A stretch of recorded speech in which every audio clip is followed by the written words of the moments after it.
इकून तिकून त्याच्यानंतर हे जर खोसळलं त्या घरांवर गेलं तर त्याची जबाबदारी मग संबंधित शेतकरी आहेत, त्यांना वाटत असेल बाबा काय व्हायचंय ते होऊ द्या ना, आम्हाला फायदा होतोय तर घ्या करून, आमचं काही जात नाही त्याच्यात. जे ठेकेदार आले होते ग्रामसभेला आले त्यावेळेस ग्रामसभा काही झालेली नव्हती, तर साधक बाधक चर्चा केली त्यांनी आमच्याबरोबर त्यावेळेस. आणि नंतर 15 दिवसांनी ग्रामसभा झाली बांगे वस्ती या ठिकाणी. तर तिथे विषय मांडण्यात आला. त्यावेळेस सूचक बाबू मडके यांनी म्हणजे एक साधारणपणे चर्चा झाली, त्यानुसार त्या ठरावाला मंजुरी दिली आणि मी सूचक होतो, अनुमोदक होतो मी त्या ठरावाचा. तर हे काम कशा स्वरूपात आणि कशासाठी करायचं, तर हा विषय आम्हाला त्या चर्चेतून कळला होता. तर म्हटलं मग आपले जे केटीवेर आहेत ग्रामपंचायतचे ओढ्यामध्ये बांधलेले, तर ते ग्रामस्थांचं म्हणणं होतं का ते फोडल्याच्या नंतर पाणी साठा वाढेल, तो आपल्या गावचा एक फायदा होईल आणि सिंचनाची व्यवस्था होऊन जमिनीत पाणी मुरल्यामुळं मग आपल्या ज्या विहिरी वगैरे आहेत, बोरवेल आहेत, काही ग्रामपंचायतचे हापसे आहेत, त्याला पाणी साठा वाढून गावाला जी टंचाई येते एप्रिल मेच्या दरम्यान, तर त्याच्यात कुठंतरी पाण्यात भर पडेल, हा आपल्या गावचा एक पॉझिटिव्ह प्रश्न सुटेल म्हणजे. आणि त्याच्यामुळं ग्रामपंचायतनं किंवा ग्रामसभेने एक आम्हाला मंजुरी दिली. पण ती मंजुरी अशा स्वरूपात दिली का जो ठेकेदार आहे त्याला जिथं काम करायचं आहे त्या ठिकाणचे जे शेतकरी आहेत ज्यांच्या जागेमध्ये काम करायचे त्या शेतकऱ्यांचे त्यांनी रीतसर परवानग्या घ्यावेत आणि नंतर तिथं काम करावं, आणि जे केटीवेर आहे त्याच ठिकाणी काम करावं. तर नंतर असं निदर्शनात आलं की आणि केटीवेर वगैरे सोडून किंवा ग्रामसभेचा ठराव आहे ना, याला पूर्ण मुठमाती दिली, फाट्यावर मारला म्हणलं तरी हरकत नाही आहे.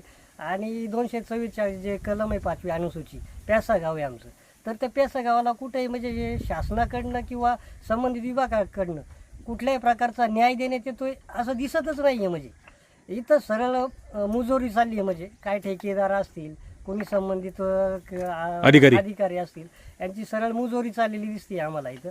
आणि गावात त्यांनी असे 2-3 पळलेले आहेत मग तुकड्यावरती ना. मग काय होतं का चोंबडेपणा करायचा ग्रामपंचायतला, त्याचं कुठलंच काही नाही. किंवा जे त्यांनी कामं केली ग्रामपंचायतला, मग त्याची जे शेतकरी होती त्यांची कागदपत्र आणून दिली पाहिजे होती ना, का अशा शेतकऱ्यांनी आम्हाला बाबा परवानगी दिलेली आहे काम करायला. बरोबर. आणि 5वी अनुसूची मेरा गाव आणि मेरी पंचायत, आता आमचं गाव आणि आमचं सरकार, इथं तसलं काहीच नाहीये. तुम्ही आमचं गाव आणि सरकार कुणाचं, ठेकेदारांचं. तुम्ही आता असं म्हणताय की आमचं गाव आमचं सरकार. जुन्नर तालुक्यामध्ये अनेक गावामध्ये हा निधी आला आहे, काही गावांनी हे काम बंद देखील पाडलं आहे, कारण का त्याची गरज त्या ठिकाणी नव्हती म्हणून असे बरेच गावांनी ते काम बंद ठेवलेलं आहे. परंतु आता तुमच्या या ठिकाणी ह्या भिंती होत्यात, याची खरंच ह्या गावाला गरज आहे का?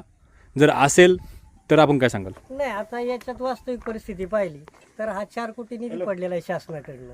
आता 4 कोटी निधी पडला, तुम्ही काय करताय, डोंगरांची नैसर्गिक मजबूती तोडताय, खाली जमिनीच्या खाली 25-30 फुटावरती तुम्ही पाया खोदताय आणि त्याच्यात कपडा टाकून नंतर डबा टाकून ते बांधून वर आणताय. आता तुम्ही जमिनीच्या वर किती फुटावर बांधणार आहेत ते काय आम्हाला अद्याप माहिती नाही आहे. मग त्याच्यात जर जमिनीचं जे पाणी आहे, पावसाचं पाणी त्या खड्ड्यांमध्ये मुरलं तर ते कुठं निघणार आहे? जे खालच्या एरियामध्ये घर आहेत त्यांच्यातच ते पाणी निघणार आहे. आणि ते पाणी त्याच्यात निघाल्यानंतर उपळून ते जर माळणीसारखा प्रकार घडला तर ही जबाबदारी घेणार आहेत का?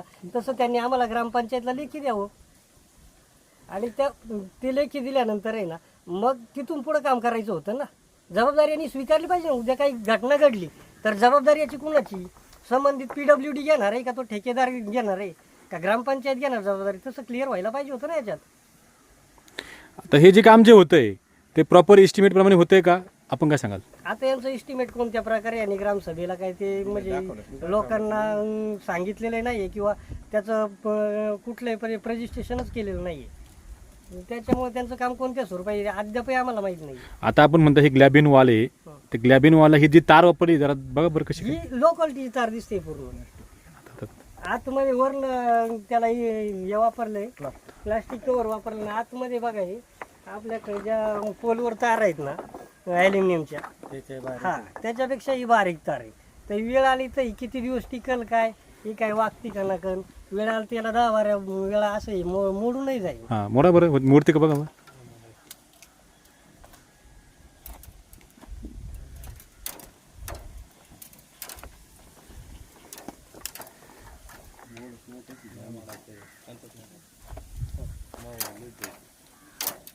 मोडली मोडली पुढे टिकली रे. टाइम लागत आहे काय आवार आहे वरचं त्याच्यामुळे नाही, ती आता मी 15-20 वेळा झाला असं मोडून म्हणजे ही ऊन पाऊस आणि त्याच्यात ते लोखंड आहे ते गंजणार आहे.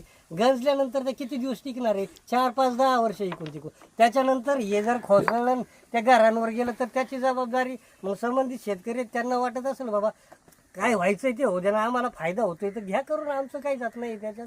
हा काय बाकी आपण पाहिलं आता ती जी तार आहे ती तार तुम्ही मोडून आता दाखवली, तुटली, सहज तुटली, मोडून दाखवली. सहज तुटली ती. आणि म्हणजे तुम्हाला असं म्हणणं की हे काम एस्टिमेट प्रमाणे होत नाहीये. होत नाही. यांनी सरळ सरळ त्यांना आम्ही ठराव दिला होता का संबंधित शेतकऱ्यांच्या परवानग्या घ्या आणि KTVR मध्ये काम करा आणि कुठले त्याच्यानंतर तक्रारी आल्या तर त्याला आम्ही काही ग्रामपंचायत किंवा कागदापत्रार राहणार नाही. तर यांनी कोणत्याही प्रकारचे म्हणजे परवानग्या घेतल्या नाही आणि कामही अशा ठिकाणी चालू केली का त्याला ग्रामपंचायतनं किंवा ग्रामसभेने मंजुरीच दिली नाही. अशा ठिकाणी यांनी वैयक्तिक शेतकऱ्यांच्या शेतात कामं चालू केली. आता हे जे काम आता ही समजा भिंत होती, ह्या भिंतीला ग्रामपंचायत परवानगी दिली का इथं ह्या जागेला? नाही, त्यांना परवानगी दिली होती पण कोणत्या स्वरूपात? संबंधित शेतकऱ्यांच्या परवानग्या घ्या आणि नंतर ग्रामपंचायत नाही, ग्रामसभेने मंजुरी दिली होती, ग्रामपंचायतीने नाही. आणि मग ती मंजुरी घेतल्यानंतरच काम करा.